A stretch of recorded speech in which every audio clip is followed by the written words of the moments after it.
এই অবস্থানটা হলো আমাদের শ্রমিক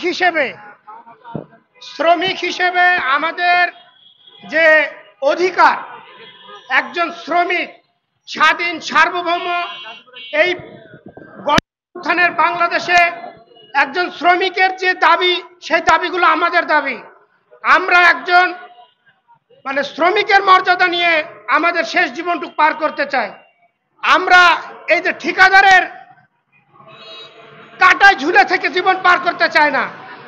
আমরা বিদ্যুতের চাকরি করি, 11,000, 33,000, 1,32,000 ভোল্টেজ আমরা কাজ করি। আমাদের অঙ্গহানি হলে, আমাদের কোনো দুর্ঘটনা ঘটলে ঠিকাদার আমাদের 1 টাকা ক্ষতিপূরণ দেয় না, ইন্স্যুরেন্সের টাকা দেয় না। ঠিকাদার রেফার করে ডিপিডিসিকে, ডিপিডিসি রেফার করে ঠিকাদারকে। আমরা আসলে সবার গলার কাটা হয়ে দাঁড়িয়েছি।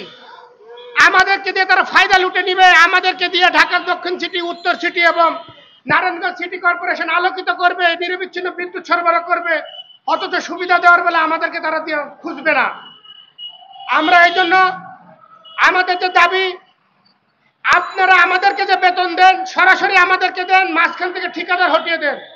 2018 সালের 3-8 ধারা যেটা আছে স্পষ্ট করে যে প্রতিষ্ঠান স্ব কোম্পানিতে বা স্ব প্রতিষ্ঠানে কর্মীদের সাথে সরাসরি চুক্তি করতে পারবে, আমরা সেটাই চাই। আমরা চাই আমার ভাই অসুস্থ হলে যেন সে ইন্স্যুরেন্সের টাকা পায়, যেন সে একটা নিরাপত্তা পায়। আমরা চাই আমার ভাই যেন আর বিনা চিকিৎসায় মারা না যায়। আমরা বলেছি বারবার ডিপিডিসি কর্তৃপক্ষকে যে আপনারা ঠিকাদারকে সরিয়ে অন্য জায়গায় ইনভেস্ট করেন। ডিপিডিসির অনেক কাজ আছে ঠিকাদারকে দিয়ে করানোর মতন, মানুষ বেচা কিনা আপনারা আর করবেন না। কিন্তু আমরা দেখছি সেই ইস্ট ইন্ডিয়া কোম্পানির মতন এই যে মানুষ বেচা কিনা দাস প্রথার যে প্রচলন আমাদের এই সুজলা সুফলা শস্য শ্যামলা স্বাধীন বাংলাদেশে আজও বিদ্যমান।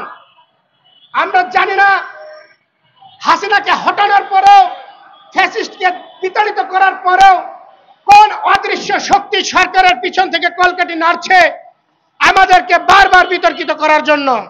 আমরা বিতর্কিত মানে সরকার বিতর্কিত, এই কথাটা স্পষ্ট জেনে রাখবেন।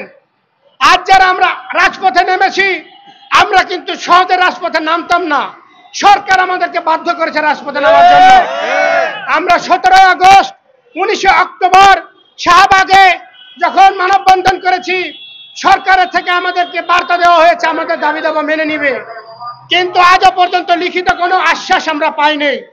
এই জন্য আমরা বলতে চাই, সরকারি কোনো কর্তৃপক্ষ, কোনো মহল যদি এসে আমাদেরকে লিখিত কোনো বার্তা দেয় যে আপনারা সরে যান, এতদিনের ভেতরে সরকার আপনাদের দাবি দাবা পূরণ করবে, আমরা স্বেচ্ছায় এখান থেকে চলে যাব হাসি মুখে। আমরা সরকারকে বিতর্কিত করতে চাই না। আমরা মনে করি এই সরকার আমাদের, আমরা এই সরকারের একটি অংশ।